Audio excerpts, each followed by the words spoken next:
女士们、先生们，大家好，我们的会议将在1分钟后开始。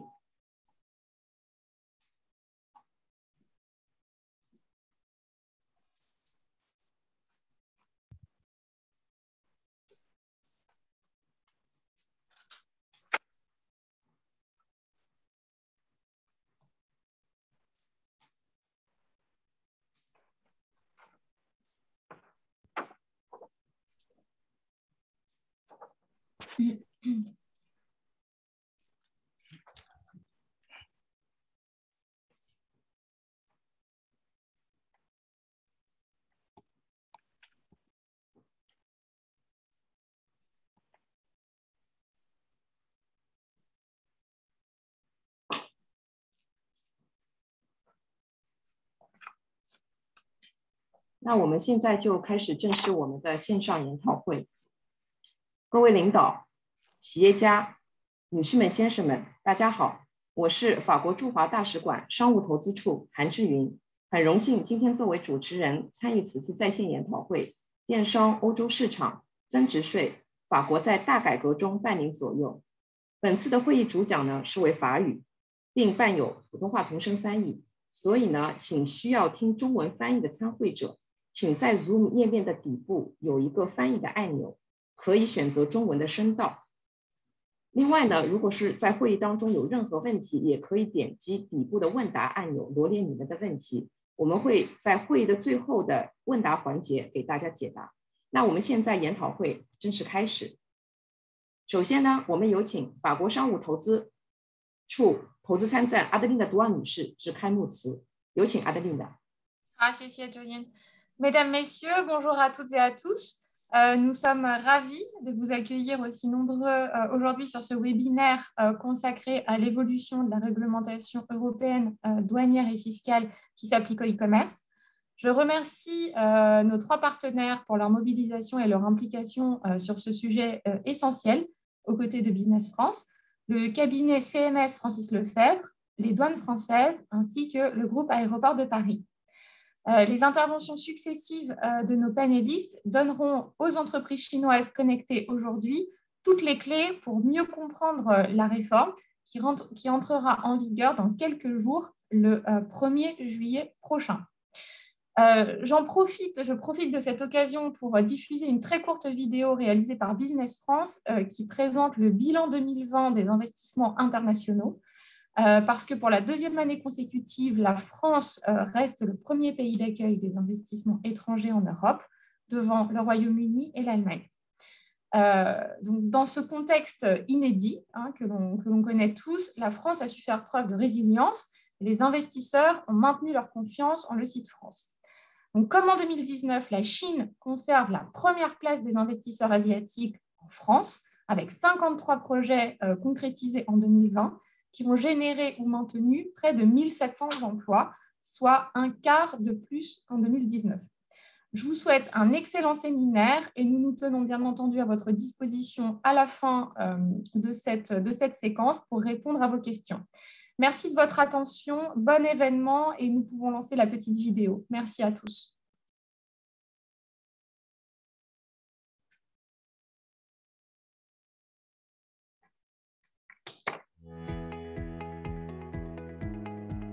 得益于促进商业的改革计划的实施，法国在疫情危机来临之前，已经成为了外商在欧洲直接投资的首选目的地。外商在法国的投资企业是法国经济重启计划中最为重要的组成部分。在2020年全球投资总量下降33%的背景下，法国仍保持其竞争力。法国一如既往地吸引着众多外商投资企业，创造和保留法国的就业岗位。2020年，法国在工业和研发领域的吸引力尤其引人瞩目，医疗和环保领域的项目更是得到了明显的增长。今天，85%的外商企业家普遍认为，法国仍旧会是他们最具吸引力的投资理想目的地。80%的外商投资者认为，法国重启计划中的经济举措适当其时。综合2项决定性优势——适应性和信任度，法国的经济化转型持续加速。首先，巩固法国领土竞争力的举措，尤其在税收方面；其次是减免生产税；最后，以法国重启计划促进企业的发展。这些彰显法国各地区优势的助力措施，将持续增强法国领土的吸引力，构建法国2030年。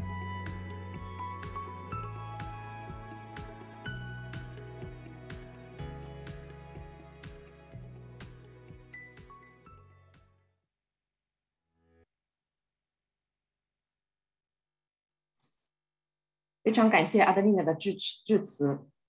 我这边呢再做一个简单的提醒。针对刚刚进入我们这次研讨会的听众啊，我们想做一个简单的提示，因为接下来我们的一个会议的主讲是法语，并且呢是有普通话的同声翻译，所以呢是想要听中文翻译的参会者，可以在 Zoom 页面底部有一个可以选择翻译的这个按钮，点击进去之后可以选择中文频道，就可以听到普通话的一个翻译了。如果说在会议的过程当中有任何问题的话，也可以在底部有一个选项是问答的按钮，可以列你们的问题。Merci beaucoup pour la présentation de Adeline。那接下来呢，我们就热烈的欢迎法国法乐菲律师事务所合伙人律师阿梅丽和居户女士，以及律师顾问 Marie-Odile Duparc 女士来为大家介绍欧盟电商增值税法案。Je vous laisse la parole, Amélie et Marie-Odile. Merci. Bonjour à tous. Eh bien, donc, je suis Marie-Odile Duparc, avocate chez CMS Francis Lefebvre Avocat. Et avec ma consoeur Amélie Rotureau, nous allons vous présenter les principales règles, nouvelles règles applicables au e-commerce en France et dans l'Union européenne à compter du 1er juillet prochain, c'est-à-dire très bientôt. Nous allons tout d'abord vous présenter l'économie générale, les grandes lignes de la réforme, ses objectifs et les moyens mis en œuvre. Puis nous prendrons des cas pratiques sur des situations de vente concrètes pour vous expliquer comment va fonctionner le régime. Alors, concernant l'économie générale de la réforme, bien entendu, cette réforme, elle intervient dans le cadre d'une croissance exponentielle du e-commerce en B2C transfrontalier, hein, qui se développe donc de plus en plus et qui a nécessité, en conséquence, une adaptation du régime de TVA applicable au sein de l'Union européenne. Alors, bien entendu, l'objectif du point de vue de la législation européenne est de garantir une compétitivité égale, hein, entre les opérateurs établis hors de l'UE et les opérateurs établis dans l'UE, étant précisé que la TVA étant un impôt de consommation, elle doit en principe être supportée par le consommateur. Donc, à chaque fois qu'il y a une consommation au sein de l'Union européenne, en principe, la TVA doit être acquittée sur cette consommation. Et pour arriver à cet objectif de taxation au sein de l'UE, de l'Union européenne, lorsque le bien est consommé au sein de l'UE, quelle que soit la provenance du bien, hors Union européenne ou hors Union européenne, eh bien, la législation comporte deux volets. À la fois, on offre aux opérateurs une simplification pour déclarer la TVA et en même temps, on prend des mesures plus contraignantes pour lutter contre la fraude afin de garantir cette perception de la taxe pour chaque consommation dans l'UE. Quelle que soit, là encore, la provenance des biens. C'est-à-dire que des biens qui sont vendus à un consommateur français et qui sont expédiés à partir d'un pays tiers, mais envoyés en France et consommés en France, doivent être taxés en France, par exemple. Pour ce faire, la franchise de TVA à l'importation, qui était une franchise pour tous les biens d'une valeur inférieure à 22 €, a été supprimée. Par ailleurs, une nouvelle opération du point de vue de la TVA a été créée. C'est la vente à distance de biens importés. On va en reparler dans les exemples. Et cette vente à distance de biens importés concerne toutes les ventes de biens qui sont expédiées par le vendeur, que ce soit directement ou indirectement, c'est-à-dire dès lors que le vendeur participe d'une façon ou d'une autre au transport. Donc, toute vente de biens qui est expédiée par le vendeur ou pour son compte à partir d'un pays tiers et à destination d'un particulier dans l'Union européenne. Et nous verrons aussi au sein d'exemples pratiques que le vendeur étranger qui réalise des ventes à distance de biens importés va pouvoir choisir de collecter la TVA et donc de garantir à son client qu'il n'aura pas de surprise quand le colis va arriver au sein de l'Union européenne, puisque l'ensemble des taxes, et notamment la TVA, aura déjà été acquitté par le vendeur. Je vais laisser la parole à ma consoeur Amélie qui va vous expliquer les grandes lignes également de cette réforme qui touche également les plateformes de vente de e-commerce. Bonjour à tous. Donc, comme vous l'indiquez Marie-Odile à l'instant, les plateformes de commerce en ligne sont également impactées par la réforme. Qu'est-ce qu'une plateforme dans ce contexte?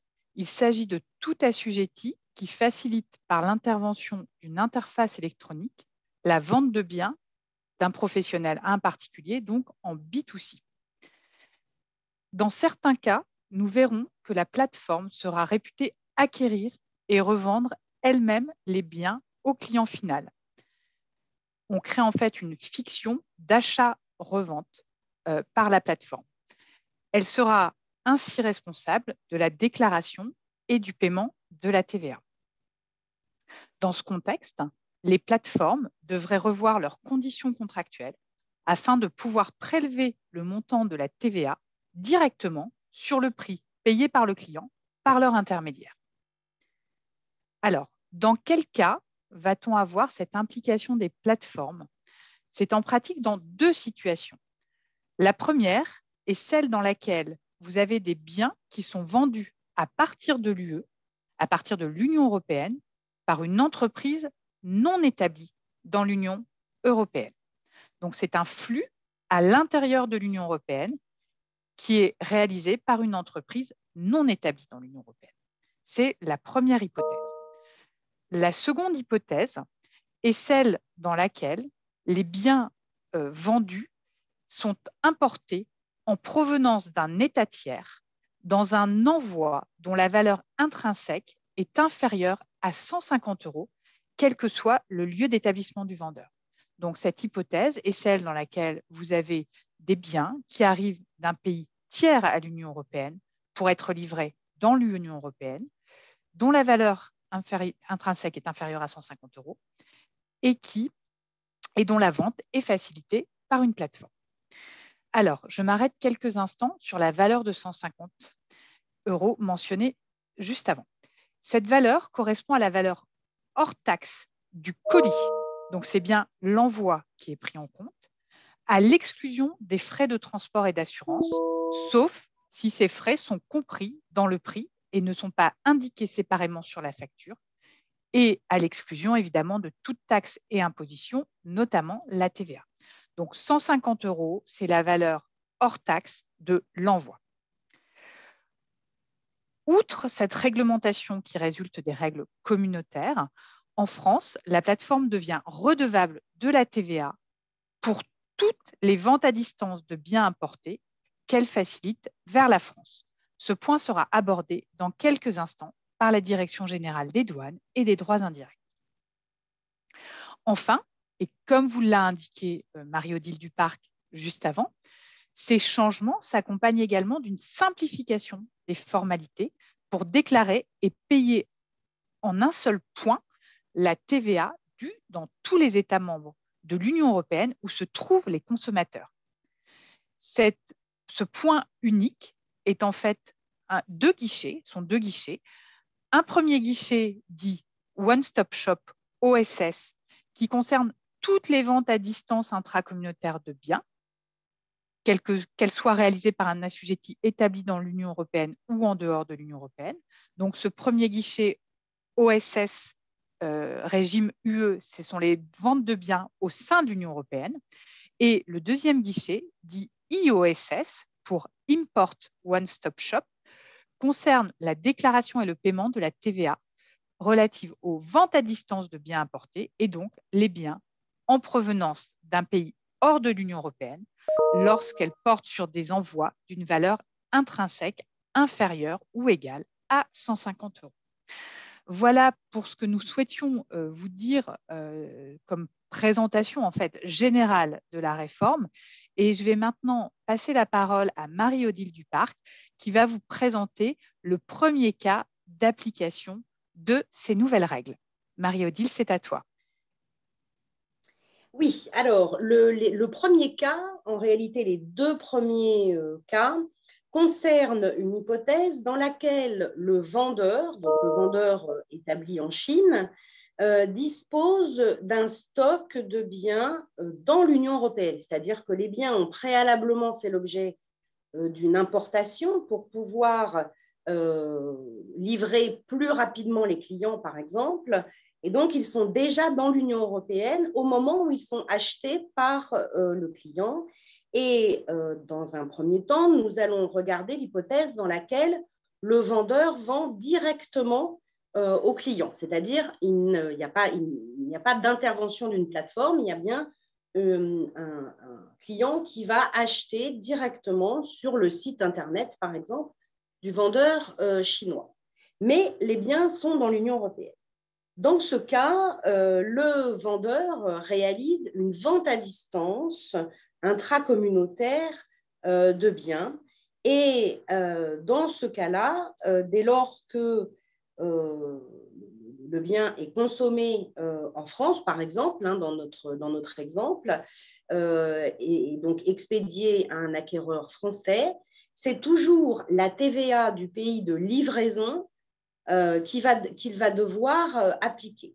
Donc, dans cet exemple, dès lors que les biens sont expédiés vers un client particulier français, c'est la TVA française qui doit s'appliquer. Et donc, cela implique en principe que le vendeur chinois soit s'identifie à la TVA en France pour pouvoir déclarer cette taxe et collecter cette taxe auprès du Trésor français. Alors, c'est très contraignant parce que, bien évidemment, si le vendeur livre à des clients dans plusieurs États membres, ce qui est souvent le cas, c'est-à-dire qu'à des clients établis dans différents États membres, cela signifie donc que le vendeur doit en principe aller faire ses formalités d'identification dans chaque État pour collecter la taxe à chaque fois dans chaque État. Donc, en France, puis dans chaque État membre de livraison, ce qui est très contraignant. Et donc, conscient de cette difficulté, il a été décidé de proposer une facilitation à cet opérateur. Et donc, c'est ce que nous allons voir sur le slide suivant, c'est-à-dire le cas dans lequel le vendeur va avoir la possibilité de choisir d'utiliser le guichet unique dont on vient de vous parler, le One Stop Shop, le guichet unique communautaire, donc réservé aux ventes à distance de biens au sein de l'UE. Et cela permet donc à ce vendeur de s'identifier auprès de ce guichet dans un seul État membre et de payer auprès de ce guichet l'ensemble de la TVA qu'il doit dans tous les États membres de l'Union où il livre des biens. Alors, c'est l'avantage, puisque dans ce cas-là, le vendeur n'a pas besoin de s'identifier à la TVA dans chaque pays de l'UE où il vend des biens, mais il va pouvoir tout déclarer dans un point unique. Donc, au sein de ce guichet unique, OS, il va pouvoir déclarer l'ensemble de la TVA qu'il doit dans les différents États membres de livraison. Alors, les vendeurs qui sont, si le vendeur chinois est déjà établi dans un État membre, c'est-à-dire qu'il dispose d'un établissement stable dans un État membre, il devra s'identifier auprès du guichet de cet État membre. Plus probablement, si le vendeur chinois n'est pas établi dans l'UE, mais dispose simplement de stock, eh bien, il va pouvoir choisir l'État membre, un des États membres à partir duquel il expédie les biens pour pouvoir s'identifier auprès de ce guichet unique. Donc, ce vendeur va pouvoir déclarer la TVA en un seul endroit, ce qui est beaucoup plus simple. Il faut noter toutefois que dans cette déclaration qu'il va déposer en un endroit unique, il ne pourra pas opérer de déduction de la TVA. Ce qui veut dire que s'il supporte de la TVA sur certaines dépenses dans les États membres, il devra, comme aujourd'hui, continuer d'appliquer une procédure spécifique de demande de remboursement qui est prévue par la 13e directive pour les entreprises étrangères non établies dans l'UE. On peut noter qu'en France, bien entendu, le guichet unique est ouvert depuis le mois d'avril 2021. Donc, si vous choisissez d'adhérer à ce guichet unique français, vous pouvez d'ores et déjà le faire. Et si on souhaite que cela s'applique pour les ventes réalisées à compter du 1er juillet 2021, l'option doit être exercée avant le 30 juin, puisqu'elle prend effet le premier jour du mois qui suit celui au cours duquel elle est exercée. Nous allons maintenant voir avec Amélie le cas de biens qui proviennent d'un pays tiers, donc hors de la communauté européenne. Merci beaucoup, Marie-Odile. Donc, après avoir examiné les flux de biens à l'intérieur de l'Union européenne, comme vous le disiez, Marie-Odile, nous allons voir un cas important qui nous concerne aujourd'hui, celui dans lequel le bien est expédié directement d'un pays tiers à l'Union européenne vers un consommateur situé dans l'Union européenne.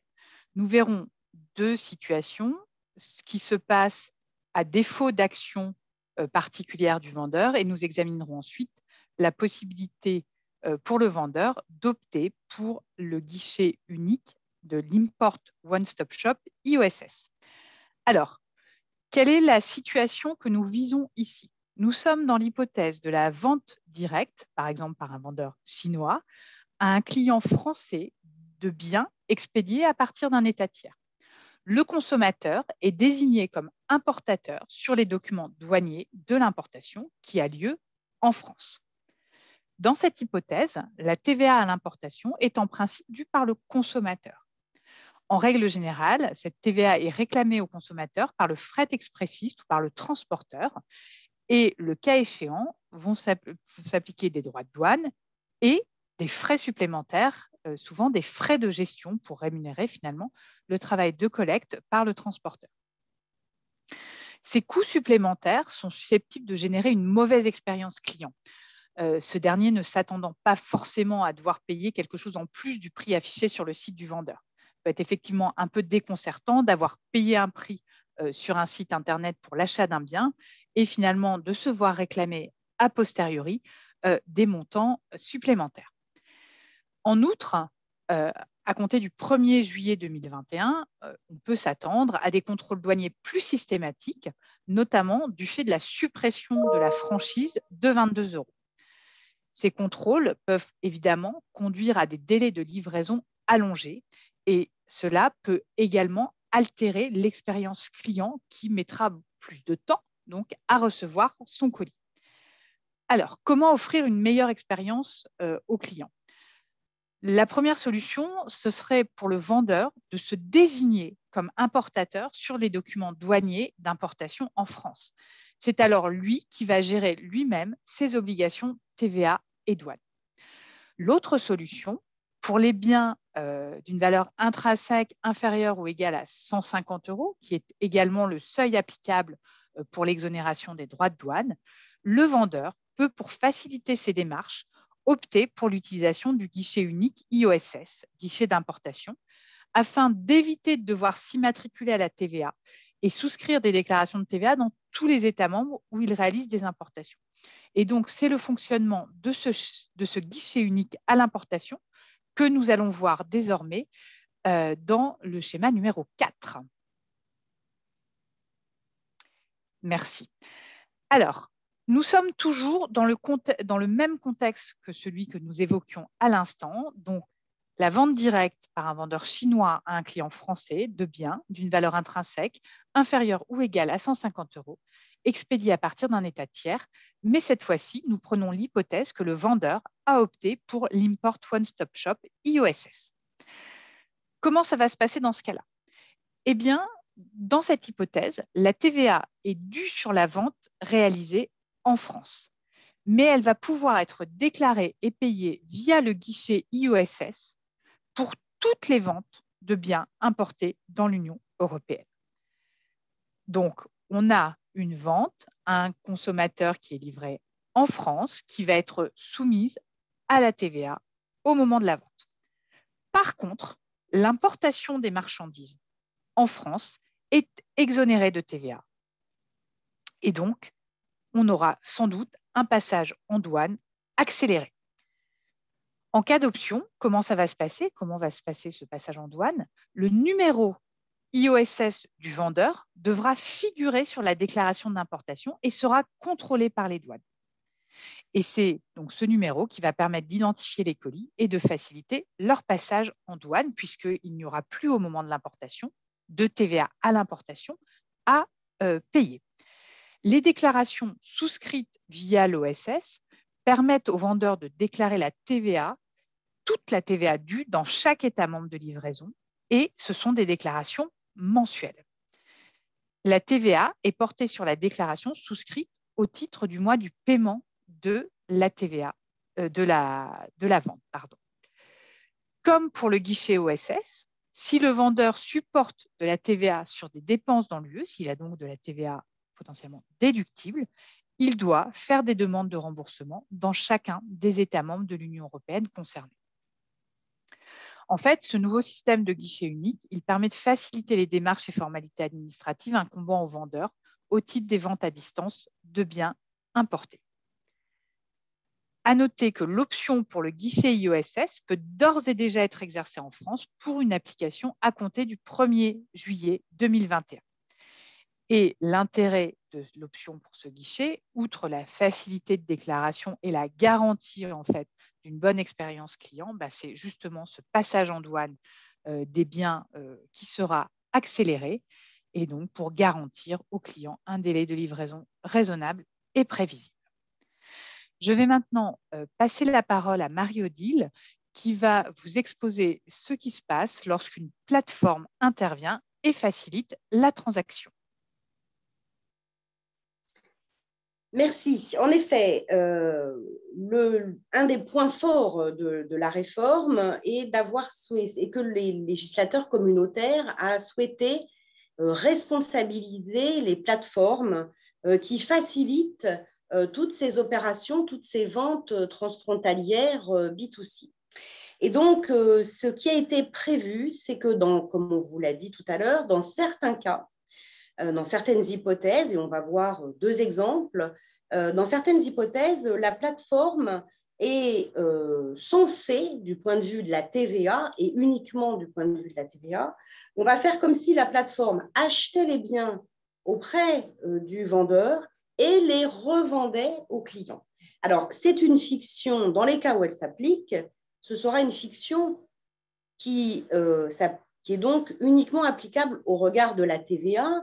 En revanche, cela ne modifie pas la relation juridique qui existe entre le vendeur et le client. Et c'est un peu parfois la difficulté, c'est-à-dire que juridiquement, on a bien une vente entre le vendeur étranger, le vendeur chinois et le client français, par exemple, dans notre exemple, mais du point de vue de la TVA et du fait de l'interposition de la plateforme, dans certaines hypothèses, on va considérer qu'il y a deux ventes, en fait, vendeur-plateforme, plateforme-client.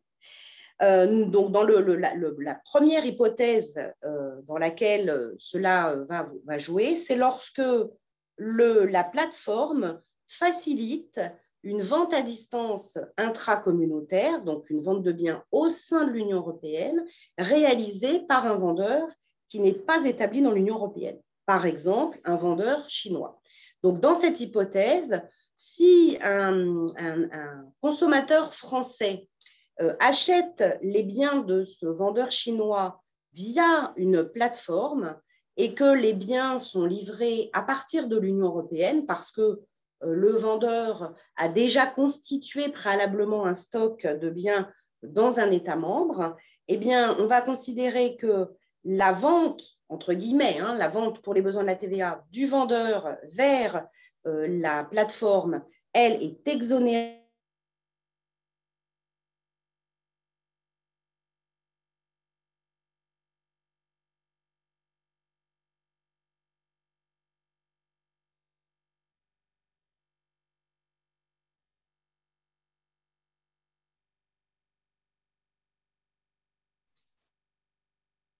Marie-Odile? Hello？ 可能我们现在有这样，Hello？ Marie-Odile？ 可能是一个信号的问题。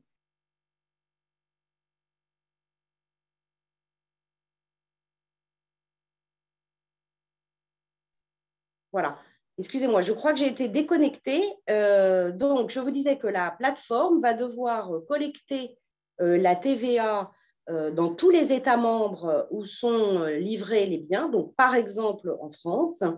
Et bien évidemment, on offre à la plateforme les mêmes possibilités qu'aux vendeurs, c'est-à-dire que la plateforme pourra, pour éviter de s'identifier à la TVA dans tous les États membres de livraison, elle pourra utiliser le guichet unique, donc le HOS, et s'immatriculer auprès du HOS d'un État membre, par exemple en France, pour déclarer l'ensemble de la TVA qu'elle doit sur ses ventes à distance intracommunautaires de biens, et elle pourra également déclarer les ventes, la TVA relative à des ventes internes, c'est-à-dire les ventes au sein d'un même État. Je vais laisser Amélie maintenant vous parler du cas dans lequel une plateforme intervient dans une vente à distance de biens importés. Merci Marie-Odile. Donc, dans cette hypothèse, nous sommes sur des biens commandés sur la plateforme par un client français à un vendeur chinois. Les biens proviennent d'un État tiers à l'Union européenne et entrent sur le territoire de l'Union européenne par la France. La valeur des biens contenus dans l'envoi est inférieure ou égale à 150 €. Dans ce cas, la plateforme est aussi réputée acheter les biens aux vendeurs et les revendre aux consommateurs pour l'application de la TVA. Il faut bien comprendre que cette application de cet achat-revente par la plateforme, elle s'applique quel que soit le lieu d'établissement du vendeur. C'est-à-dire que si, par exemple, vous êtes un vendeur chinois et que vous êtes établi dans l'Union européenne et que vous vendez par l'intermédiaire d'une plateforme des biens qui viennent du hors Union européenne vers l'Union européenne, cela s'applique également. Alors, comment est-ce que ça se passe dans cette hypothèse pour la TVA? L'importation en France et la vente aux consommateurs sont réputées être réalisées par la plateforme.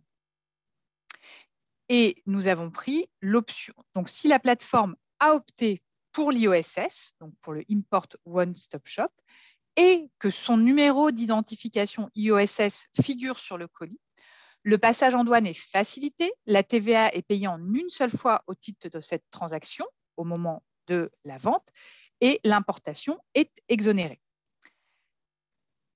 À noter, évidemment, qu'il est possible de procéder à l'importation en France de biens destinés à être livrés à des consommateurs dans d'autres États membres de l'Union européenne, mais nous laisserons le représentant d'ADP Aéroport de Paris vous présenter les moyens mis en œuvre pour faciliter le transport des marchandises en France. Voilà donc ce que nous souhaitions vous présenter pour ces cas pratiques de la mise en œuvre de la réforme qui, je vous le rappelle, entre en vigueur au 1er juillet 2021. Et je laisse la parole.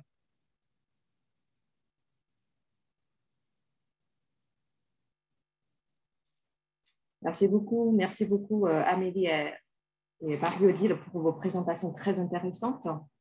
那现在呢，我们非常的荣幸啊，我们接下去有请法国海关关税与增值税总局战略部电商项目总管Xavier Pascual 先生来为大家来介绍一下在清关和这个海关方面的一些行政手续上面的一些简化流程的介绍。我是 vous laisse la parole, Monsieur Pascual.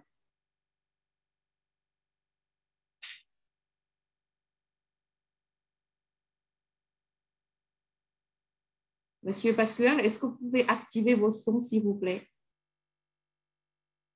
Pardon, merci. Bonjour, Datia Hao. Je suis Xavier Pascual à la douane française et je suis responsable du programme e-commerce. Le but, on vous a déjà bien présenté le mécanisme fiscal qui va commencer au 1er juillet prochain. Et je voudrais insister sur l'aspect douane, c'est-à-dire qu'est-ce qui va se passer lorsque les colis que vous allez envoyer vers la France ou vers l'Europe vont passer la douane. Si on peut avancer, voilà. Encore après, le commerce, le e-commerce dans l'Union européenne, ça on sait que c'est très important, parce que l'Union européenne, c'est 27% du chiffre d'affaires mondial de la France, du chiffre d'affaires mondial du e-commerce. La progression, elle est de 11% par an en France. Et au niveau des aéroports français, on estime qu'on a 350 millions d'envois, c'est-à-dire de colis postaux, de fret express, qui entrent en France. La diapo suivante montre que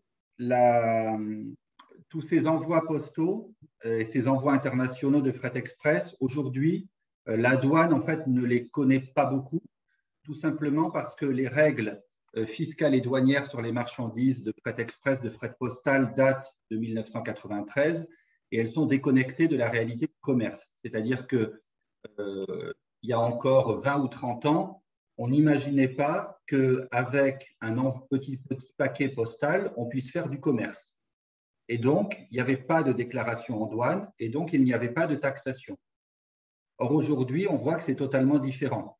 Le commerce en ligne, le e-commerce, fait que depuis la Chine, vous pouvez vendre même un seul objet à un consommateur qui se trouve en France ou en Europe. Et donc, c'est du commerce. Et les règles anciennes qui disaient qu'il n'y avait pas de déclaration en douane et qu'il n'y avait pas de fiscalité, forcément, elles faisaient perdre des recettes fiscales pour l'État, les États de l'Europe.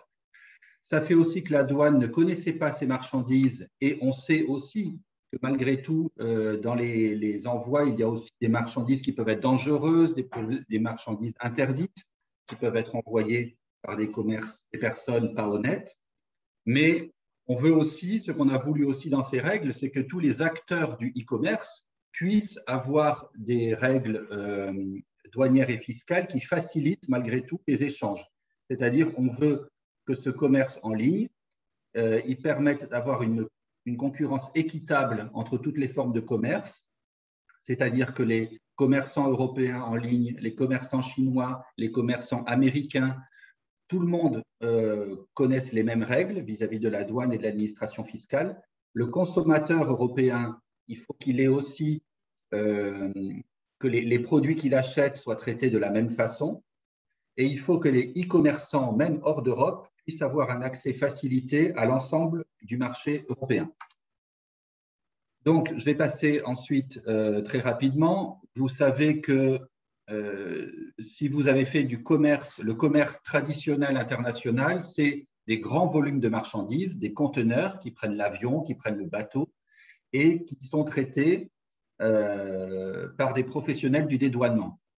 À l'opposé, le commerce en ligne, le e-commerce, c'est une personne en Europe qui fait un achat en ligne et ça déclenche l'envoi d'un objet qui part, par exemple, de Chine ou d'ailleurs dans le monde. Et la conséquence, c'est qu'on n'a pas, à l'arrivée en France, un conteneur de marchandises avec un professionnel du dédouanement qui est capable de dire à la douane quelles sont les marchandises importées, mais on a des millions de petits colis et chaque petit colis, c'est un destinataire, un expéditeur, pardon, et un destinataire. Alors, côté douanier, la diapositive suivante, c'est que pour le commerce traditionnel, on avait une déclaration en douane, comme il en existe dans toutes les douanes du monde, mais pour le commerce en ligne, on n'avait pas vraiment de règles, ou on avait des règles disparates. Quelquefois, il fallait déclarer, quelquefois non. C'est tout ça qui change au 1er juillet prochain. Au 1er juillet, diapositive suivante, l'objectif de l'Europe, c'est vraiment de faire une seule règle pour tout le monde. Les commerçants traditionnels, les commerçants en ligne, européens, non européens, tout le monde, dès lors qu'il y a une importation de marchandises, désormais, il y aura déclaration en douane. Et ça, c'est nouveau. Donc, ça veut dire que si vous vendez des marchandises et que ces marchandises partent de l'extérieur de l'Union européenne et arrivent en France ou en Europe, partout en Europe, maintenant, il y aura une déclaration en douane. Même si l'envoi arrive par la poste, auparavant, l'étiquette qui était collée sur le colis postal, ça suffisait. Maintenant, il faut une déclaration en douane électronique pour chacun des envois, y compris les envois postaux. La deuxième règle, c'est la taxation à la TVA de tous ces envois dès le premier euro de valeur. C'est ce qu'on a expliqué auparavant. Donc, la niche fiscale, c'est-à-dire la franchise, l'exonération pour les envois de moins de 22 € est supprimée. Ainsi, on a établi une égalité totale. Si on achète un colis, si le consommateur européen achète un colis en Europe, il y a de la TVA. S'il l'achète en ligne, il y a de la TVA. C'est la même règle pour tout le monde. Et la troisième nouveauté, pour les envois de moins de 150 €, c'est un dispositif optionnel de perception de la TVA à la source par les plateformes et les vendeurs en ligne. C'est ce que je vous ai expliqué, c'est le Import One Stop Shop. Alors, cette nouvelle déclaration en douane qu'on voit après, diapositive suivante, pour tous les envois que vous ferez vers l'Europe, pour tous les envois dont la valeur est inférieure à 150 €, vous devrez faire appel à un déclarant en douane enregistré dans l'Union européenne qui fera pour vous la déclaration en douane qui s'appelle H7. La déclaration en douane concerne tous les envois, tous les transporteurs, donc toutes les entreprises de fret express. Si vous utilisez FedEx, UPS, DHL, la poste chinoise qui envoie la poste française, au final, le transporteur en France devra déposer à la douane une déclaration en douane à partir des informations que vous aurez transmises. La déclaration donc concerne tous les envois dont la valeur est inférieure à 150 € et elle concerne les marchandises non soumises à réglementation ou restriction. Dès lors que vous avez des marchandises particulières, par exemple, où il faut des certificats sanitaires, etc., vous ne pouvez pas utiliser la déclaration H7.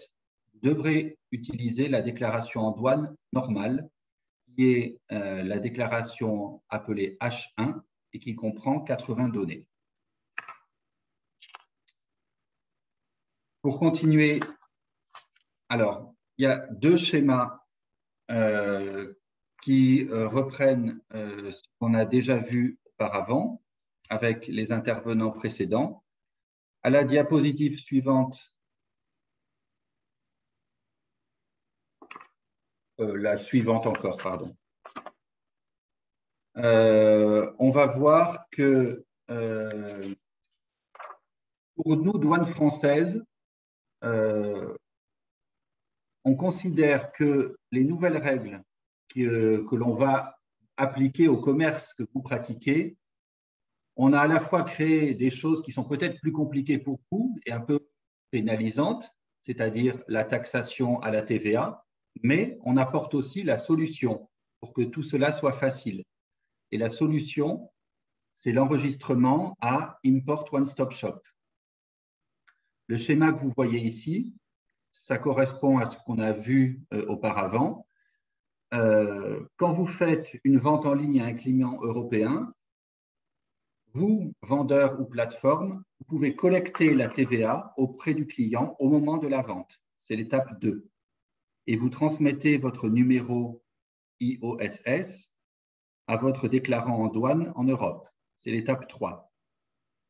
Au moment de l'arrivée du colis et de l'importation en Europe, votre déclarant en douane indique votre numéro IOSS à la douane, c'est l'étape 4, et la douane française, elle voit que la TVA a déjà été payée et la douane française accorde automatiquement l'exonération de TVA, sans contrôle. Donc, si vous êtes enregistré à l'Import One Stop Shop, la douane ne va pas bloquer votre colis pour le contrôler pour des motifs de fiscalité et de taxation. Donc, vous avez la garantie que le passage en douane est fluide s'agissant de la fiscalité. À l'inverse, c'est la diapositive suivante, si vous n'êtes pas enregistré à IOS, quand vous faites une vente en ligne à un client européen, au moment de l'arrivée du colis, votre déclarant devra indiquer votre numéro de TVA français et c'est l'étape numéro 3. La douane va calculer la TVA et la douane va contrôler la TVA. Et donc là, potentiellement, votre colis, votre marchandise, elle est retenue à la douane le temps de faire le calcul de la TVA et les contrôles. Donc potentiellement, le colis prend du retard. C'est pourquoi la douane considère que l'adhésion à l'Import One Stop Shop est une facilité. C'est ce qu'on voit à la diapo suivante. Le Import One Stop Shop, il facilite le e-commerce en Europe dans le respect des règles fiscales. C'est vrai, nous mettons en Europe de nouvelles règles fiscales. Donc, on peut penser que c'est une contrainte nouvelle, mais on apporte la solution, le Import One Stop Shop. Quand vous êtes enregistré au Import One Stop Shop, vous êtes enregistré dans un seul pays de l'Union européenne. Vous pouvez importer et dédouaner dans tous les pays de l'Union européenne. Si vous n'êtes pas enregistré, quand vous allez d'un pays à l'autre, vous devez faire du transit. Et vous avez une seule obligation, c'est la tenue d'un registre des importations. Conséquence, le passage de la frontière est plus facile puisque la douane sait que la TVA a déjà été appliquée. La douane ne bloque pas les colis. La douane ne retarde pas les livraisons pour des raisons fiscales. Le passage à l'aéroport à Paris est rapide et il n'y a pas de problème non plus de gestion des remboursements de la taxe lorsque le client renvoie l'objet parce qu'il ne le veut pas. Donc, le client de son côté, votre client européen, il va être rassuré. Votre client européen, il sait qu'il paye le montant correct de TVA de son pays. Il sait qu'il n'y aura pas de surcoût, il n'y aura pas de frais de gestion imposés par le transporteur au moment de la livraison et il a l'assurance que le délai de livraison est respecté. La douane française, ensuite, diapositive suivante, elle facilite le e-commerce en France. La douane française, déjà depuis plusieurs mois, a accompagné tous les professionnels du dédouanement dans leur préparation. Toutes les entreprises de fret express, FedEx, UPS, DHL, TNT, sont accompagnées par la douane pour la préparation à la nouvelle déclaration en douane, déclaration H7. Et il y a un accompagnement spécifique avec La Poste pour que la Poste française aussi puisse recevoir tous les colis du e-commerce et effectuer facilement les formalités douanières et fiscales. La principale conséquence avec le Import One Stop Shop, c'est que les plateformes de vente en ligne, pour faire jouer le Import One Stop Shop, il faut s'intéresser au schéma fiscal, douanier et logistique. Parce que, vous l'avez compris, quand vous, depuis la Chine, vous adhérez au IOS, il faut ensuite que la personne qui fait la déclaration en douane pour vous en France connaisse votre numéro IOS et indique votre numéro IOS sur la déclaration en douane. Et c'est ça qui est le mécanisme à mettre en place. Toutes les informations que je vous indique, elles sont sur les sites de la douane.gouv.fr et impôts.gouv.fr. Si vous avez des représentants en France, la douane française est à votre disposition à Paris et dans toutes les régions pour vous expliquer ces nouvelles règles. Et diapositive suivante, et je terminerai là. Ce que je veux vraiment vous dire, c'est que la douane française, elle est prête à accueillir tous les flux du commerce. La douane française est prête à ouvrir l'application, le téléservice, l'application informatique de dédouanement du e-commerce qui s'appelle H7. Cette déclaration, cette application informatique H7 pour dédouaner, elle est opérationnelle. Elle sera ouverte au 1er juillet. Et les tests sont en cours. Nous travaillons avec toutes les sociétés de fret express. On travaille avec la Poste. Tous les voyants sont au vert. Donc, tout va bien se passer au 1er juillet. Tout le monde pourra importer facilement par la France. Et la douane française aussi, je le rappelle, c'est la transition avec ce qui suit. Elle est présente 24 heures sur 24 à l'aéroport Paris-Charles de Gaulle pour assurer le dédouanement. Les douaniers sont présents jour et nuit dans tous les entrepôts cargo de l'aéroport et font le dédouanement jour et nuit gratuitement. Voilà, merci. Et je fais ainsi la transition avec l'aspect Paris-Aéroport.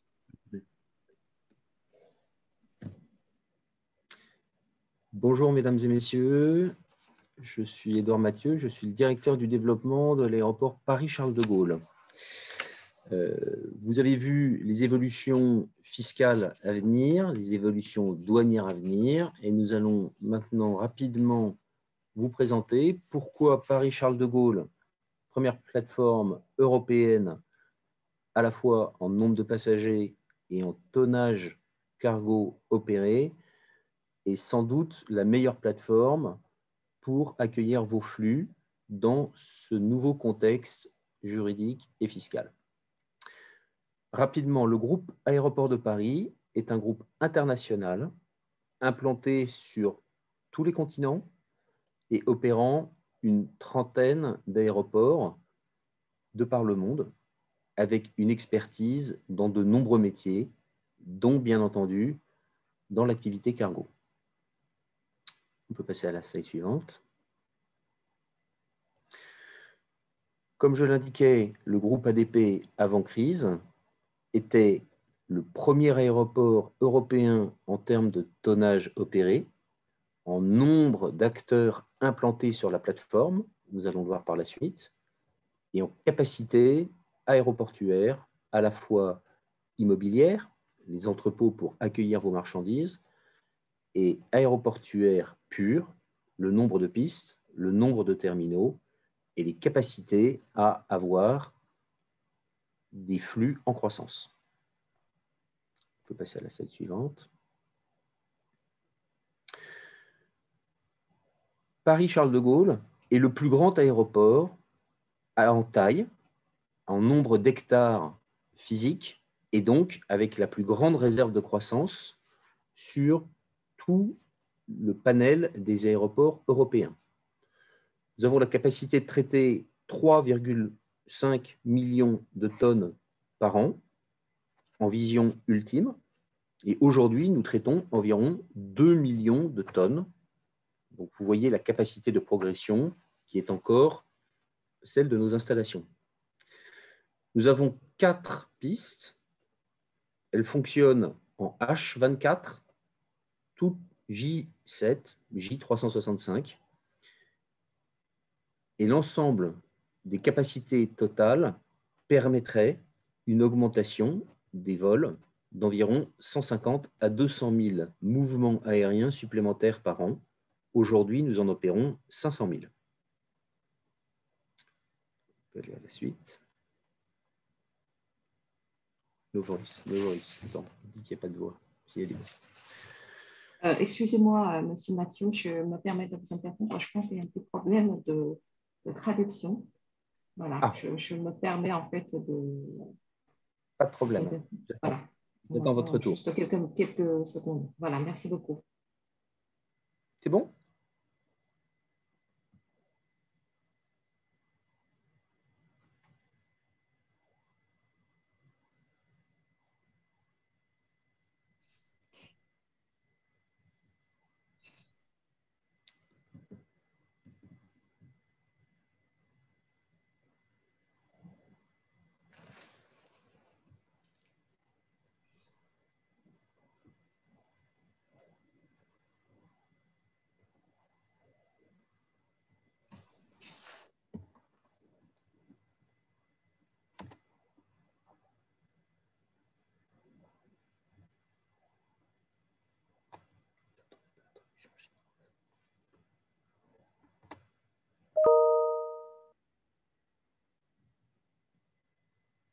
Alors, je vous entends, mais je ne sais pas si l'interprète chinois est… Oh. OK, c'est bon, allez-y, vous pouvez continuer. Désolé， 不好意思 Très bien. 各位，因为刚刚有一个技术的问题，我们翻译这边有一些断线。OK, allez-y. Merci beaucoup, Très bien, Monsieur merci. Mathieu. Merci. Donc, les installations dédiées au transport de marchandises par voie aérienne, le cargo aérien, l'express, sont parmi les plus grandes d'Europe. Nous avons 600 000 m² d'entrepôts. Nous avons plus de 300 hectares de surface destinée exclusivement à l'activité cargo. Nous avons également des installations dédiées à des flux particuliers, comme les flux pharmaceutiques, comme le transport d'animaux vivants, comme le transport de périssables, de biens et de denrées périssables. Et enfin, nous avons, comme l'a rappelé Xavier, des partenaires disponibles H24, J7, douaniers, des agents des douanes, plus de 300 agents des douanes qui sont dédiés à fluidifier au maximum l'ensemble des flux import et export des cargos opérés sur la plateforme. On passe à la slide suivante. Les plus grands opérateurs européens et mondiaux du transport cargo sont présents sur la plateforme, notamment les plus grands transitaires. Vous avez les noms sur cette slide. Et nous avons de nombreux projets de développement. Le groupe Aéroports de Paris a investi dans la création de plus de 200 000 m² d'entrepôts sur les 10 dernières années. On peut passer à la slide suivante. Les expressistes ne s'y trompent pas, et notamment le groupe FedEx, mais également le groupe DHL, chacun de ces deux acteurs mondiaux étant en phase de forte croissance sur Charles de Gaulle. Le premier à travers un quasi-doublement de son hub, passant de 100 000 à 200 000 m², et le second, un quadruplement de son hub, avec le positionnement à partir de octobre cette année, la mise en service à partir d'octobre cette année, de son centre logistique européen Ouest. Nous avons de nombreux partenaires de compagnies aériennes cargo qui opèrent et qui ont continué à opérer pendant la crise. Et nous avons donc la capacité et l'envie, bien sûr, de accueillir vos flux avec les compagnies que vous souhaiterez, avec également la puissance des soutes, des avions passagers commerciaux qui reprennent actuellement après la sortie de la crise et qui offrent, nous allons passer à la slide suivante, qui offrent 25 000 connexions par semaine. On peut passer à la slide suivante.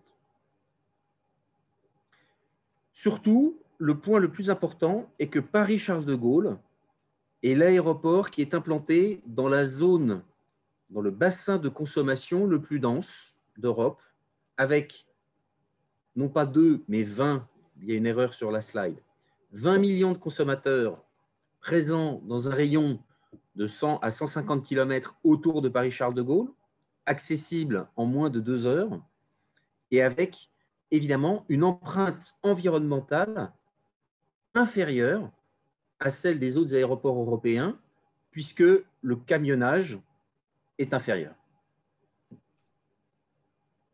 On peut passer à la slide suivante.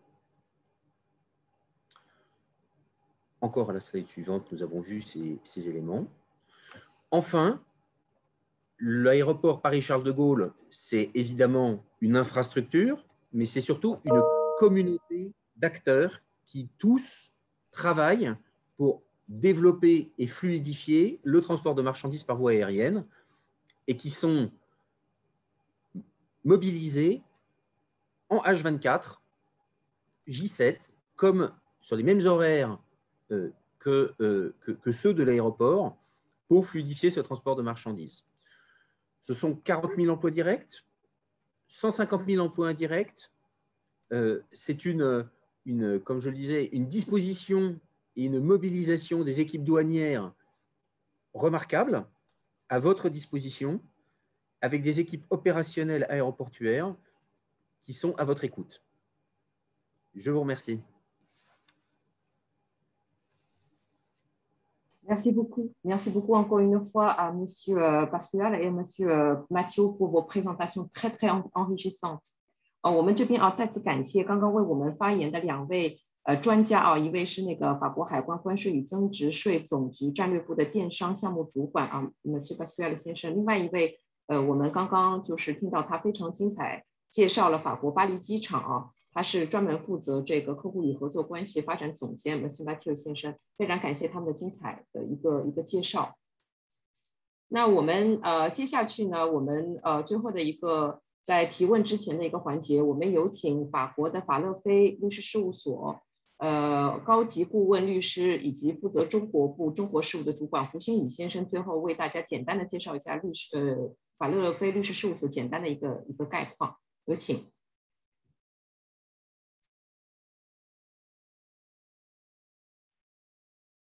各位好，非常荣幸今天有机会在这里和大家简单介绍一下我们律师事务所。刚才呢，我的同事马尤蒂了和那个艾梅丽也做了非常精彩的发言。相信呢，大家对这个目前来说欧盟的电商增值税制度有了进一步的了解。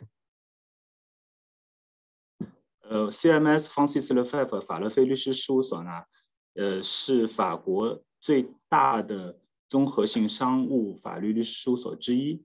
我们的律所的专业呢，覆盖了企业在经商活动中所可能涉及到的各方面的法律专业的事务。那么此外呢，我们有这个在法国的所有律师事务所中最大的这个中国团队。专业为中国企业在法国的投资和经商的活动提供专业的法律服务。那么我们的中国团队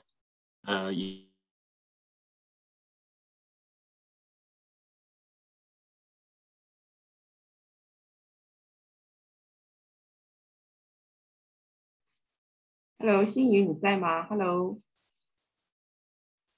因为法勒菲律师事务所他们现在所有的今天出席会议的人员都在法国，也可能是因为远程联系的关系和连接的关系，所以可能今天的信号不是特别好。新宇，你还在吗 ？Hello，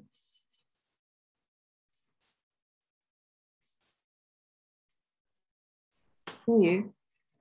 不好意思，刚才好像断了一下。OK， 没事，请继续简单的好的介绍。好，不好意思。那么我们在中国的分所的专业的团队，以及在法国的这个 China Desk 团队，也可以协调我们在法国律师事务所的各个专业的律师，为中国企业在法国的各方面的这个法律需求提供必要的服务。我们目前来说呢，每年也会是定期的为超过100多家的这个中国企业或者已经在法国投资的中资企业提供综合性的法律服务。那么如果各位今天参会的企业代表今后在法国，包括我们这次讨论到的这个电商的增值税的法律问题，包括在之后其他方面的一些涉及到投资运营方面的法律问题，都欢迎您来联系我们律师事务所，我们会竭诚的为您提供最高效的优质服务。我就简单的说2句，谢谢各位。好，非常感谢新宇那现在呢，我们开始我们本次会议的最后一个环节就是我们的问答环节。因为今天的这个议题呢也是非常的专业，我们也可以看到在问答的这个部分有很多的企业已经开始非常的活跃，提出一些相关的问题那我们这样逐一来慢慢回复这样子第一个问题是用法语回复的是提问的。Bonjour, une question, s'il vous plaît. Quand je vends un bien à un client luxembourgeois, je dois appliquer le TVA luxembourgeois ou pas? Merci. Bonjour, oui, effectivement, il faut appliquer la TVA du pays de destination et en Europe, il y a un taux de TVA par pays européen. L'avantage, là encore, si vous n'utilisez pas, si vous n'êtes pas enregistré au IOS, si le client est au Luxembourg, mais que vous atterrissez à Paris-Charles de Gaulle, il faudra faire un transit douanier entre Paris et Luxembourg, donc ça a un coût, et payer la TVA au Luxembourg. En revanche, si vous êtes enregistré au Import One Stop Shop, vous pouvez faire entrer votre colis à Paris-Charles de Gaulle, vous versez, et il y a des exonérations parce que quand la vente a été faite en ligne auparavant, quand vous avez fait la vente en ligne, en fait, vous avez déjà collecté la TVA au taux du Luxembourg parce que vous savez que votre client est au Luxembourg. Donc, quand vous faites la vente en ligne, quand le colis est encore en Chine, vous faites la vente en ligne, vous voyez que le client est au Luxembourg, donc automatiquement, vous appliquez la TVA du Luxembourg. Et après, quand le colis arrive par avion à Paris-Charles de Gaulle, il n'y a plus de sujet de TVA et entre-temps, la TVA aura été donnée à l'administration luxembourgeoise. Donc oui, c'est un taux de TVA par pays, mais si vous faites le IOS, vous n'avez pas à vous en occuper puisque c'est les administrations fiscales qui répartissent la TVA entre les pays européens. Merci beaucoup, Monsieur Pascual, pour votre réponse. 接下去一个问题是，如果采用 IOSS 模式申报低价值的货物，报关单上的进口人是客户还是卖家？ Donc, si vous utilisez IOS pour déclarer les marchandises à un prix très bas, donc sur le bordereau, pour la personne de l'importateur, donc il faut mettre le nom de client ou il faudrait mettre le nom de vendeur.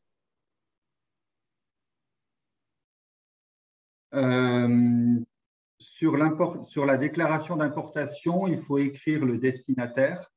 De toute façon, vous aurez le destinataire, c'est-à-dire la personne qui va recevoir le colis. Après, si vous êtes une plateforme, vous indiquez également sur la déclaration en douane en tant que redevable de la TVA. Très bien. Question suivante. 下一个问题. Pour le vendeur chinois souscrit à IOS, quelle obligation fiscale et comptable pour le vendeur?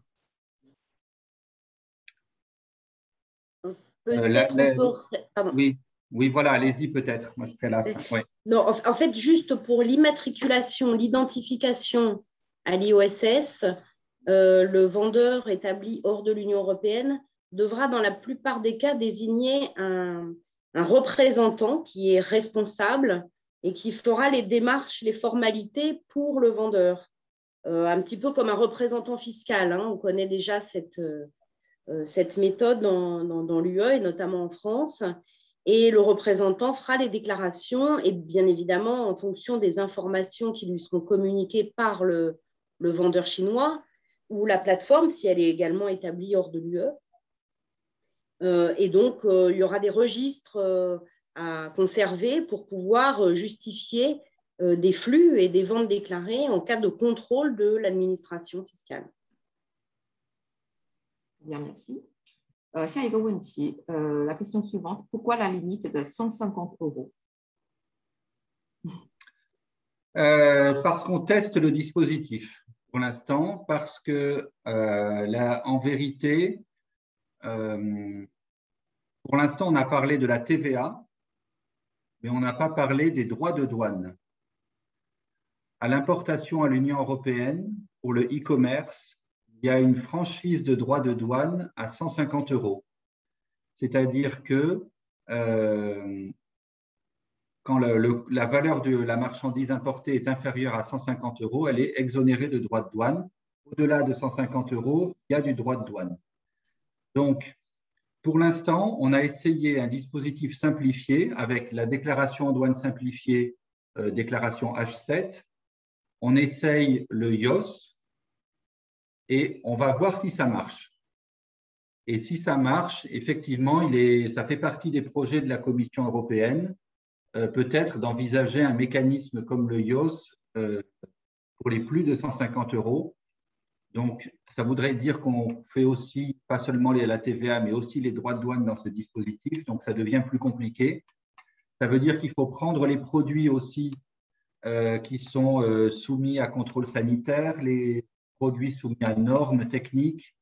Donc, on entrera dans plus de complexité. C'est pour ça qu'on a voulu commencer le mécanisme par les marchandises qui concernent seulement la TVA, donc les moins de 150 €, et qui ne sont pas soumises à formalités sanitaires, techniques spécifiques.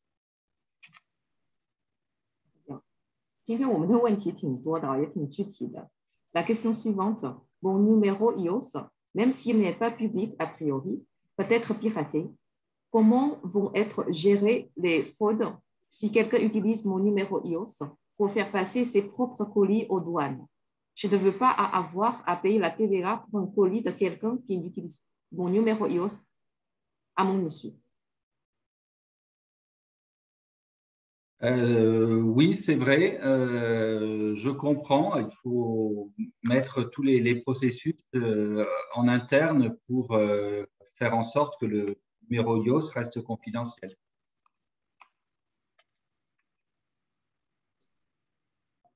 La question suivante. Pour s'inscrire à IOS, quels sont les matériaux, les papiers à préparer? Peut-être mes collègues peuvent dire davantage. En tout cas, tout est écrit sur le site impôts.gouv.fr. Ok, très bien. Et le guichet est ouvert. Ouais, on va accéder. Il y a des informations liées à l'entreprise, aux pays dans lesquels on va collecter, enfin pour lesquels on va collecter de la TVA. Mais tout ça, c'est listé et c'est votre représentant en fait qui vous demandera les différents documents dont il aura besoin. Très bien. Une information quand même, le IOS n'est pas obligatoire. Néanmoins, on sent que ça va être un succès parce que l'administration fiscale nous dit qu'il y a beaucoup d'inscriptions qui sont en train de se faire. Et notamment, les plus grandes plateformes du e-commerce sont en train d'adhérer au IOS. 接下去一个问题，如在欧洲没有海外仓，是不是只能选择欧盟一个成员国设立公司才能注册 IOS? Donc, si je n'ai pas encore les entrepôts à l'international, surtout en Europe, donc il faudra obligatoirement choisir un seul pays dans l'Union européenne pour établir son entreprise afin de s'inscrire au IOS. Alors, vous vous inscrivez dans une seule administration, mais c'est valable dans les 27 pays de l'Union européenne. Et peut-être, excusez-moi, et peut-être pour compléter, ça ne suppose pas d'installer, d'avoir des moyens humains et matériels dans le pays. C'est juste un enregistrement auprès du guichet d'un État membre et avec, comme l'indiquait Marie-Odile tout à l'heure, la désignation d'un représentant.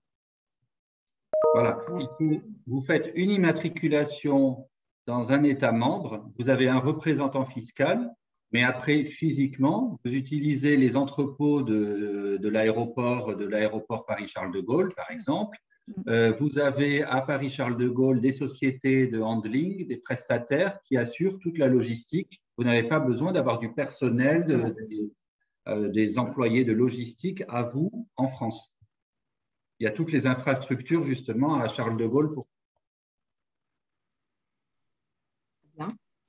下一个问题，对于成立在法国当地的企业在欧盟范围进行电商销售，是否需要申请 IOS? Donc, si je dispose d'une entreprise en France et pour vendre des produits dans l'espace de l'Union européenne, donc est-ce que ce sera toujours nécessaire d'inscrire au IOS ou pas?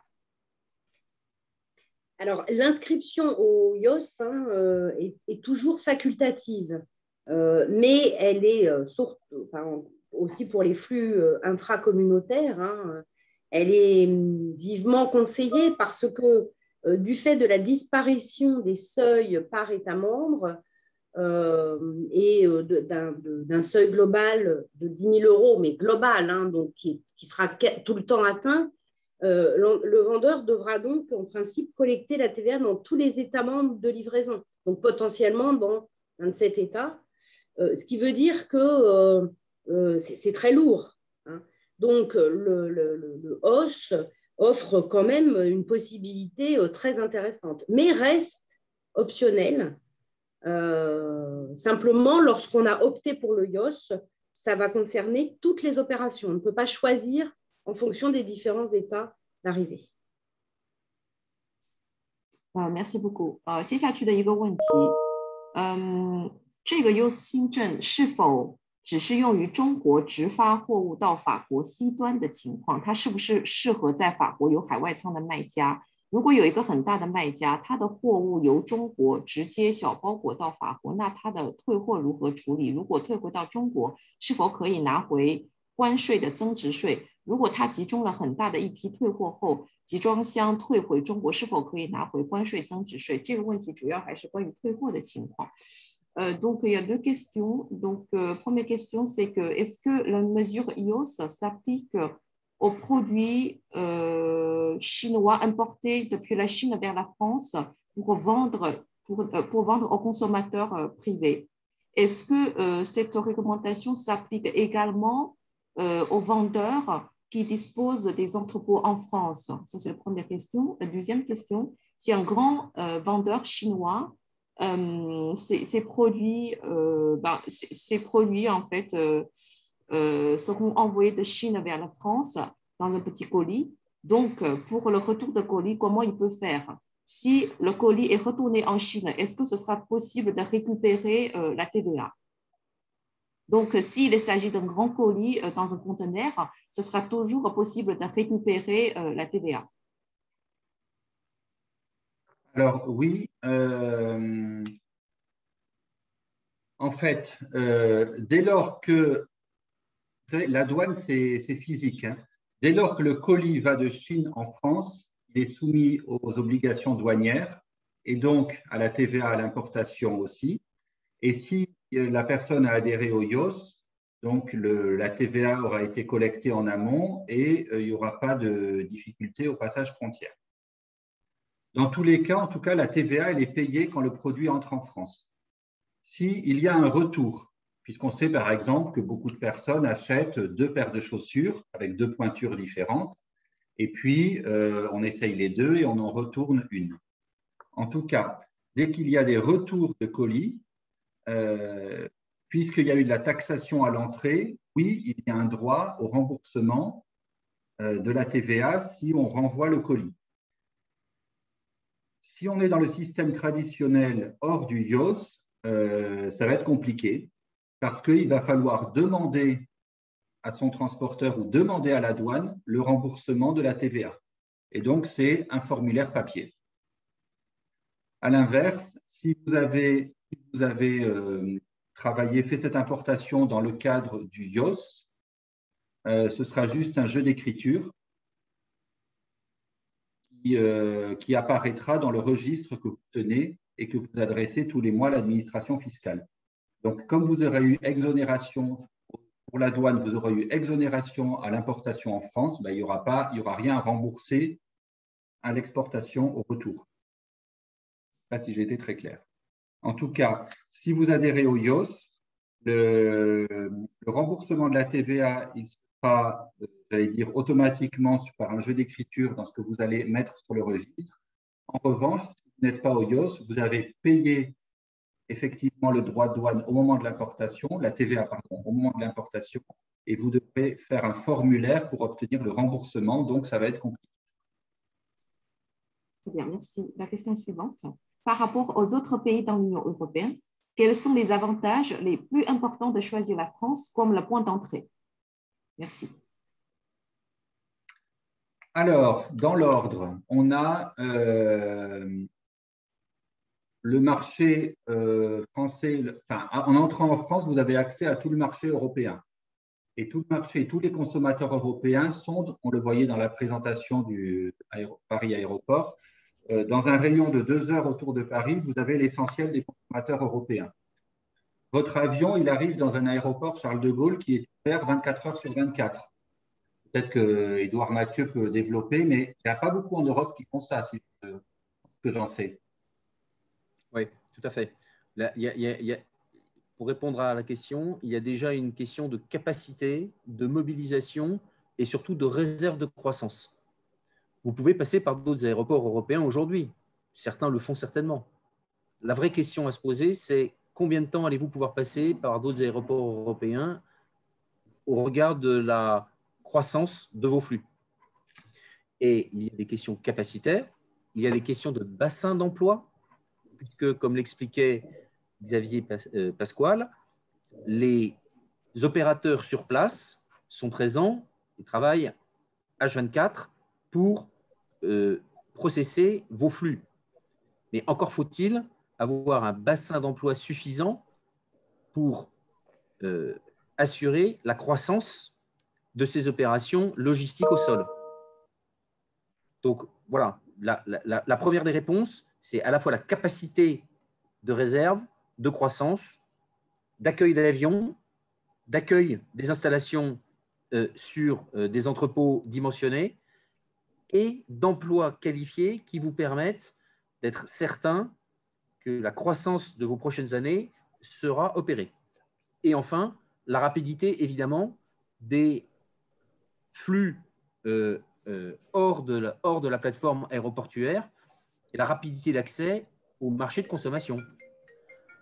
L'Île-de-France, la région parisienne, c'est entre 15 et 20 millions d'habitants rien que sur ce seul marché. Et évidemment, Paris est au cœur de l'Europe. Voilà pour la partie logistique, aérienne et terrestre. Et donc, une fois que votre colis est déchargé de l'avion dans ces grands entrepôts, ouverts 24 heures sur 24, eh bien, la douane française, elle est là 24 heures sur 24.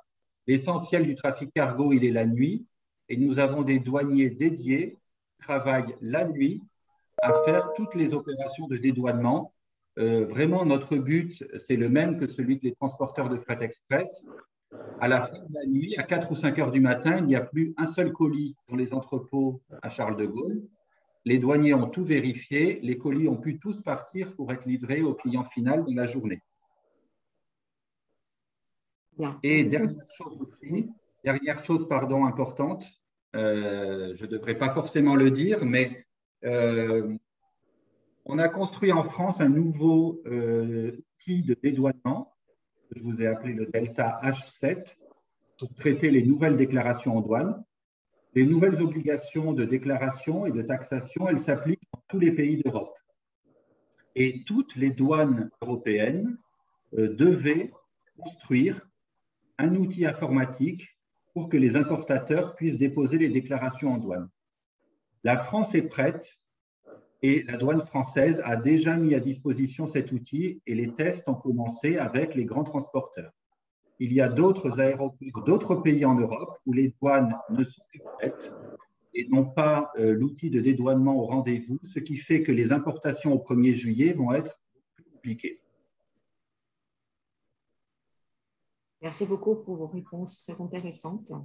Donc, la question suivante. 使用亚马逊仓库或第三方仓库的中国商家是否无需考虑 EOS?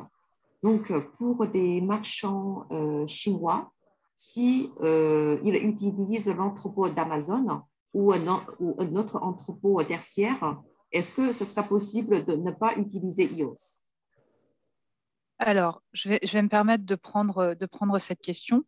Donc, ce que je comprends, c'est que nous sommes dans le cas d'un vendeur non établi dans l'Union européenne, puisqu'il est établi en Chine, et que ce vendeur a recours au service qu'on appelle le FBA, le Fulfillment by Amazon, et donc à ses produits directement stockés dans l'Union européenne, et que les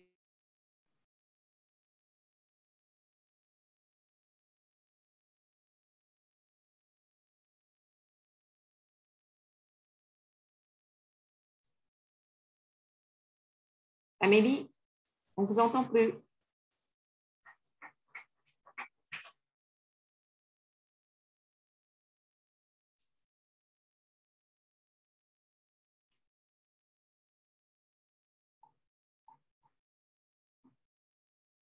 今天我们的问题都是非常的专业，而且也是非常的详细，正好也是和最新的这个法国的跨境电商的政策息息相关啊。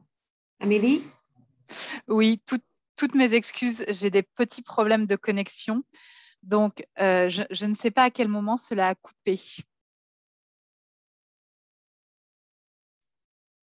Vous avez juste commencé des débuts. D'accord.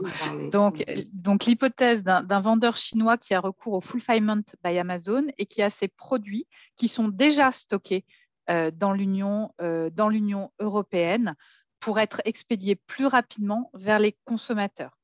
Donc, dans cette hypothèse très spécifique, en fait, c'est la plateforme, donc c'est Amazon, qui sera redevable de la TVA sur les ventes réalisées.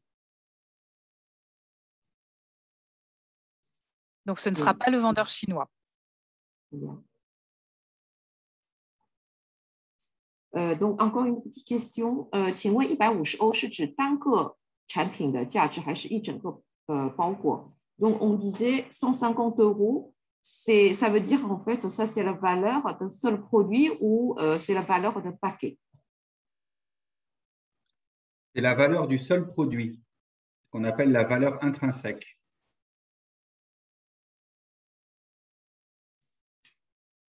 如果通过电商平台销售产品，平台在销售时已经代收了TVA，EOS 的申报和申请是平台还是卖家操作？Donc, si une entreprise qui vend des produits via la plateforme d'e-commerce, donc la plateforme a déjà demandé la facturation de TVA, le paiement de TVA. Donc, pour demander EOS, pour s'inscrire EOS, ça sera la plateforme ou ça sera le vendeur? Ça, il faut... Oui, pardon. Vas-y, Amélie. En fait, il faut distinguer les hypothèses. Les cas dans lesquels la plateforme est redevable de la TVA à la place du vendeur, ce sont les hypothèses dans lesquelles les biens qui sont vendus sont déjà dans l'Union européenne au moment de la vente. Donc, c'était l'exemple qu'on a pris tout à l'heure avec un vendeur chinois qui utilise les entrepôts d'Amazon dans l'Union européenne, par exemple. Dans ce cas-là, les biens sont déjà dans l'Union européenne au moment de la vente. Le vendeur n'est pas établi dans l'Union européenne. Eh bien, c'est la plateforme qui sera redevable de la TVA. Et en ce qui concerne les biens qui sont en dehors de l'Union européenne au moment de la vente, au moment où le consommateur fait sa commande sur le site, eh bien, dans ce cas-là, dès lors que les biens sont livrés en France, c'est la plateforme qui sera redevable de la TVA. Merci. 请问，EOS 系统是否适用于法国产品销售到中国市场 ？Est-ce que les mesures EOS s'appliquent également aux produits français vendus sur le marché en Chine? Non, c'est Import One Stop Shop. C'est côté introduction en France. Chine vers France. Okay. La Chine met en place un dispositif équivalent. Ça, la question suivante， 注册 EOS 是否意味着国内公司需要雇佣法国的工作人员才行，还是通过代理就行？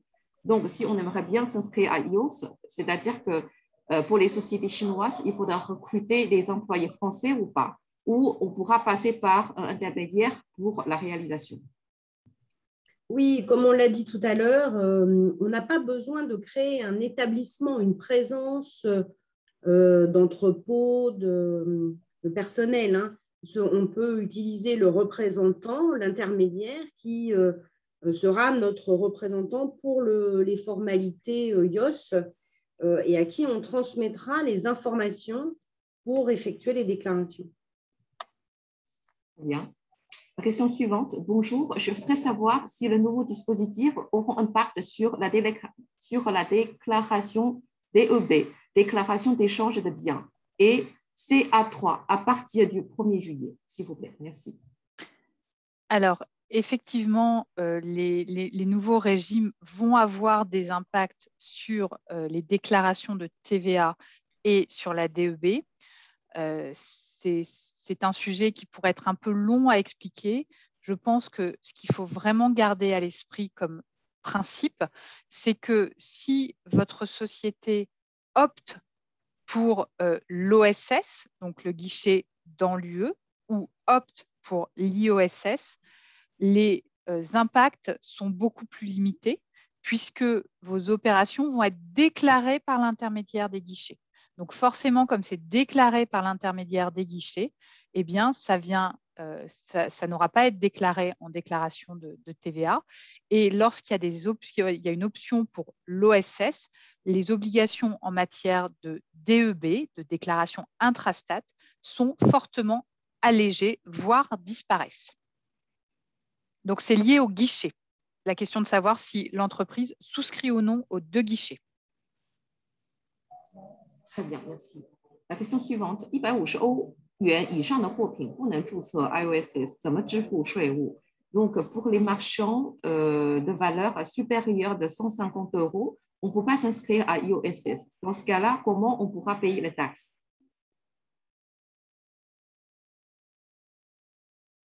En fait, déjà, pour les colis d'une valeur intrinsèque supérieure à 150 €, hein, puisqu'on raisonne par rapport au colis, si la valeur de ce colis est inférieure à 150 €, là, on est dans les nouvelles dispositions. Et comme le rappelait M. Pasquale, c'est l'objectif premier de cette réforme, hein, une première étape, puisque ce sont des opérations, c'est le seuil de l'exonération douanière. Pour les colis supérieurs à 150 €, on va retrouver les règles habituelles. En tout cas, on ne pourra pas, il n'y aura pas malheureusement pour l'instant de guichet, hein, de possibilité de simplification, en fait. Ce qui veut dire qu'on va devoir, si on veut que, là encore, hein, que le client n'ait pas de surprise, ce sera au vendeur de se déclarer comme importateur et de payer les différentes taxes. Merci. Encore une question， 如果在欧盟成员国内采购了货物经法国运往中国，是否还需要缴纳法国的增值税 ？Si on fait un achat dans un pays de l'Union européenne et les marchandises seront importées de la France vers la Chine, dans ce cas-là, il faudra toujours payer la TVA ou pas? La TVA France ou pas? Là, j'ai l'impression qu'on est encore dans un flux France vers la Chine. Oui. Donc, du coup, pour la TVA, ce n'est pas la peine de repayer. Non, normalement, non. Ce sera une exportation. Enfin, ça peut dépendre du transport, mais normalement, la vocation, c'est de taxer les biens consommés dans l'UE. Donc, si le bien part vers la Chine, a priori, il sera consommé en Chine. Donc, pas de taxation dans l'UE. Très bien. Donc, encore une question， 新政策发行后有个小包裹是否有一个管理费用 ？Est-ce qu'il y a un frais supplémentaire d'administration sur un colis après la nouvelle réglementation? Non, pas de frais supplémentaires. Il faut quand même faire attention. Alors, il n'y a pas de frais, la douane française n'applique aucun frais de gestion, donc il n'y a pas de frais de la part de la douane. Il faut faire attention, si vous n'êtes pas, par exemple, si vous êtes un vendeur et que vous voulez continuer, on va dire, à vendre hors taxe et à ne pas appliquer la TVA ou à ne pas entrer dans un dispositif comme le IOS pour appliquer la TVA, alors quand le colis va arriver en France, la douane va taxer le colis, elle va demander l'argent au transporteur, par exemple à la Poste, et la Poste, quand elle va livrer le produit destinataire final, elle va lui réclamer la TVA et peut-être elle va appliquer des frais de gestion. Mais du coup, c'est le transporteur qui peut-être va appliquer des frais de gestion parce que c'est lui qui a fait l'avance de la TVA auprès de la douane. Donc, ces frais de gestion, c'est un risque si jamais le vendeur ne remplit pas ou ne s'organise pas pour que toutes les formalités fiscales aient été remplies avant l'importation. Et La bonne solution pour ça, encore une fois, le IOS, le Import One Stop Shop. Quand le colis arrive, on sait que la question fiscale, elle est terminée, elle a été bien faite. Donc, personne n'a de surcoût, personne n'a de frais supplémentaires à appliquer. Très bien, on va peut-être lancer en fait la dernière question。我们最后一个问题啊，因为今天时间的关系，我们基本上也回复了大家的问题。我们现在有最后一个问题啊。Du coup, dans mon logiciel de facturation, il faudra paramétrer plusieurs TVA ou pas? Plusieurs taux TVA différents. Oui, puisque il va falloir soumettre à la TVA du pays de la livraison au client final. Donc, en effet, si les clients sont un peu partout dans les pays de l'Union, potentiellement, là encore, on aura autant de taux de TVA que de pays de livraison. Et donc, c'est donc en effet une facturation avec de la TVA locale. Et c'est tout l'intérêt de l'IOS, de l'IOSS, c'est de pouvoir déclarer toutes ces TVA en un seul endroit, mais bien sûr avec des taux différents qui relèvent de chaque État. Très bien, merci beaucoup, merci à tous. 那最后呢，非常感谢大家参加今天的这个我们举办的这个在线研讨会，也非常呢希望这些信息能够带给大家对于欧盟电商增值税法案有更全面的了解，未来呢也能够选择投资法国，在法国为您在欧洲进口的商品报关，以及在法国进行货运和清关。那如果说大家还有其他的问题的话呢，我们可以在会后就是说可以联系我，然后这个页面上面有我的这个联系方式，或者是说我们有其他的技术问题，非常专业型的关于这个清关报关上面的问题呢，也可以在会后写邮件给到我这边，或者如果说各位也是想和法国法勒菲律师事务所有进一步的沟通，或者是说跟我们海关这块，或者是我们这个巴黎机场这块有其他的问题的话也可以跟我这边协调。另外呢，如果说各位有问题，希望拿到这个 PPT 的话，或者是说想要有一个重播的这个 replay 的话，也可以在会后跟我这边联系。然后最后呢，也可以就是说持续关注我们这边的一个就是我们法国商务投资署这一块的公众号。我们接下去呢还是会有不同的产业，然后呢不同的一些类别的一些在线的峰会，也是可以让大家继续的更全面的了解法国各个方面的一些投资环境以及其他的相关信息。那最后呢，也再次感谢各位今天拨冗时间来参加我们的会议，我们呢后续保持联系，谢谢大家 ，Merci à tous， à bientôt。谢谢大家，谢谢 ，Merci beaucoup， Merci。